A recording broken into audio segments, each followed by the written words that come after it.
Alright guys, how you doing? One of my favourite bashers, and purely because of how tough this thing is and what a beating it takes, is my Traxxas Slash 4x4. Man, this thing takes a beating, but it's got a couple of major flaws I've got to try and address. First of all, it's the parachute effect, and God, it's bad. I've never had an RC car where the parachute effect is as bad as on this thing. Pretty much what it does is when you take a jump, the wind gets under it, it just does all funky stuff in the air, and it makes it near enough impossible to land it on all fours. And you just get a load of crazy side landings, upside down landings, just literally, as soon as you get any sort of speed up, you just got no control of this thing in the air. And I've tried this Flowtech Bodyshell, it's got the holes in there, supposed to let some of the air through, and it hasn't actually helped that much at all, really. Hasn't really made much difference, and it's so flimsy, it doesn't really take much of a beating at all.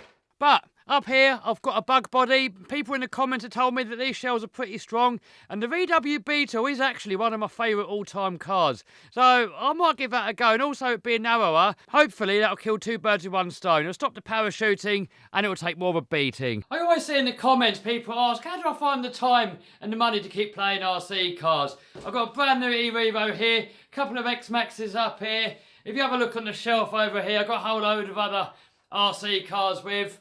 And if we come in here, this is probably my most prized possession. I got this earlier on last year. I'm building a Monster Jam truck.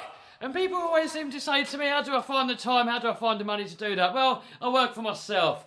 I started an eBay business roughly around about 3 years ago. 3 years ago, I was completely and utterly broke. I had no money to my name.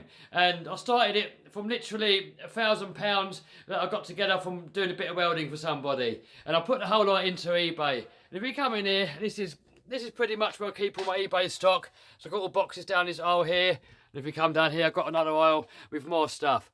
And pretty much, guys, 2-3 hours a day is all I spend on this now. Last year, I made $100,000 in profit, and you know, only spending 2 hours on this business gives me all the rest of the day to play RC cars. And if you want to do the same thing, guys, I'll put a link down in the description to an eBay course that I've done, where I'll show you exactly step by step from very beginning all the way to the end. You know, starting from a complete newbie, never done this before, to like, you know, it depends how much money you want to make. You might just want to make like an extra $100, $200, $300 a month, or you might want to make way over 100 grand a year. Check the link below, guys. I'll show you how. And the next problem, possibly even, well, yeah, definitely a bigger problem, is drive shafts. I mean, stock drive shafts, they break on here, they come apart, and the end snaps off. So, Steve gave me some of these metal ones here. The same thing happens, end breaks off. So I tried some Traxxas steel heavy duty ones, and by far, so far, guys, these are the best shafts that I've tried. I mean, the end did break off, but that took a lot. And at first, I didn't realise that you can replace this part, but you can, and I've bought some spares. Then, I tried MIPs, and guys, I hear so many comments on Facebook and in the comments down below on YouTube that the MIPs are the best shafts to go with. Not for me. I mean, I think the problem is that they don't flex very far compared to some of the other shafts. So what happens? It just snaps off. So as you can see here, that part there is just completely and utterly gone. It just snaps off. And you can see that in my other two videos, actually, when I was at the skate park and at the BMX track. Twice, that's happened now in 2 outings. So for me, guys, MIPs, as nice as they look, as happy as I was to put them on, I think for high applications, maybe 6S, you know, running crazy power, high speed, for that sort of thing, where there's a lot of torque on there, they're probably going to hold up. But for when that takes a lot of hits, and it's sort of banging on there, they just smash to pieces. And also, it gives all the bearings a really hard time, and I think the reason behind it is where there isn't that much travel in the joint. When that reaches maximum travel, it just forces that bearing up, and it's just wrecking the whole machine. See, every single bearing on the diff is destroyed. It's destroyed this wheel bearing here, look. And I've never had that problem before with any other shaft. So for me, guys, MIPs, no good. So for me, guys, I've tried the MIPs. They're just not any good for me, guys. You know, if I have them on there, it's going to stop me from bashing. And that was the whole point of getting the Slash, because they can take so mumuch abuse. So I'm going to rebuild these shafts, give these another shot, and to see how I get on. Someone in the comments did say, why don't you try X01 shafts? Because they're supposed to fit in there. They've just got a slightly different bearing size. And I might have a look at that option. I haven't looked at it yet, but I've only just bought some brand new Traxxas steel shafts. I'm going to give them another shot And I don't really want to go smaller on the bearings because the bearings are quite a weak spot on there anyway. And also, I'm not sure if it's going to take standard wheels. So if you guys can let me know in the comments, if I put X01 shafts on, can I still run the standard wheels or does it have to be a 17mm hex? Alright, so I've got some goodies here. Let's just see what's turned up.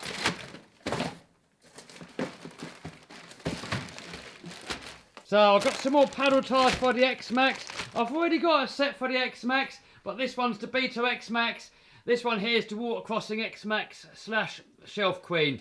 So I'm going to give that a brand new set of paddle tyres and also a brand new body. And these are the front shafts, some new wheel bearings, a few other Traxxas X-maxx parts, and some TRX4 parts. Guys, when you're bashing as hard as we do, we've got to make sure we keep a load of spares in stock. And a few more Slash parts. So we've got bearings, the replacement cup here so we can rebuild that other shaft here, and a new rear bumper. Hopefully this is the part that I need to put this shaft right. I've never had these apart before, so I'm guessing you just, yes, pull that off.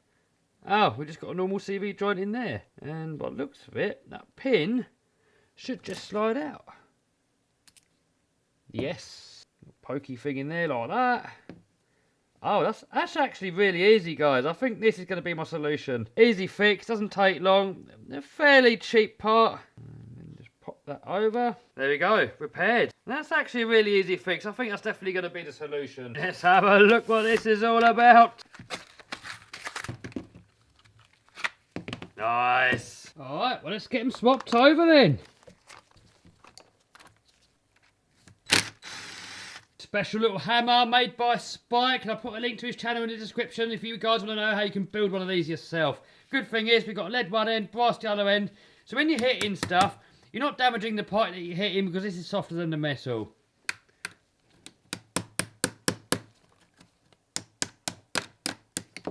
Look at that.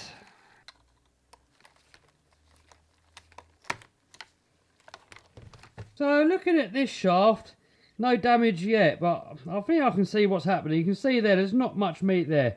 I don't know if you can see that on the camera, but that's got a bulge there. It's actually got a crack there as well. I'll try and zoom in on that, see if you can see that. Just there, on the top of that pin, there's a crack. So that's not going to be long and that one's going to split. So that's 3 shafts wrecked, guys. Another thing I like about these, they've got these rubber boots on there, stop all the dirt from getting in. And it makes them look cool as well. Now this Slash will get a rebuild fairly soon, guys. I mean, I want to give it a few more runs out there, give it a bit more of a beating, go through some mud, do a bit of swamping with it, air it out, get some more big jumps out of it, and then we'll give it a rebuild. We'll probably put the bug body on there, put all new bearings in there. You know, all the bearings need replacing, guys. It's getting a bit tired, and we'll make this thing nice again. So back to the eBay thing. You know, I've got some good news and I've got some bad news for you. I mean, the good news is that anybody can pretty much do it. I mean, you haven't got to be super brainy. You don't need any super business skills. I'm just an average guy. I managed to sort of figure it out in sort of like the last 3 years that I've been doing it in. But the bad news is, guys, you're going to have to get off your lazy butt. I mean, you're going to have to do a little bit of work. You're going to have to do some research. You're going to have to follow the course step by step. Well, you don't even need the course. All the information's out there on the eBay, guys. So don't let anything stop you from doing it. Don't procrastinate. You know, we're getting older every day. You don't want to miss out on any opportunities. And I'm not just saying this to sell you my course. All my course really does is just gives you a shortcut, you know, to make a success of this earlier on. You know, you can just start by doing your own research, look on eBay, look on YouTube, you know, get your own ideas and just get this thing off the ground. You don't even need much money to start. Just buy something cheap, have a look on AliExpress. There's plenty of stuff on there that you can resell on eBay. Alright, so that's done on this side. I'm going to get all the other 4 done and I'll put you back on. People always say in the comments, why do I wear gloves? Well, I want to keep my skin nice. I'm working on these things every day. If I don't wear gloves, you get all cracks in your hand, your skin goes dry, you get all like oil and stuff in there and it makes your skin all horrible. And people say, well, you look like a pansy when you wear gloves. Well, the quality of my skin to me is more important than people taking the mick. Alright, I've got all the steel shafts back in there now. And this is the last of the MIP shafts. And this one has actually got no damage. I mean, it has worn there on the pins quite a bit, look. So I don't think that would have taken many more hits that it would have broke. So far, guys, out of 4 shafts, 3 broken. Alright, guys, I hope you liked that video. If you did, give us a thumbs up, subscribe, smash that bell button to stay notified. Check out my Facebook page. I always put videos up on there early when I can. So, alright, guys, see you soon. And guys, if you are interested in my eBay course, it comes with a special closed Facebook group where you can ask me anything, and I'll help you every single step of the way when I share every single one of my secrets. Alright guys, check the link in the description if you're interested. See you in the next video.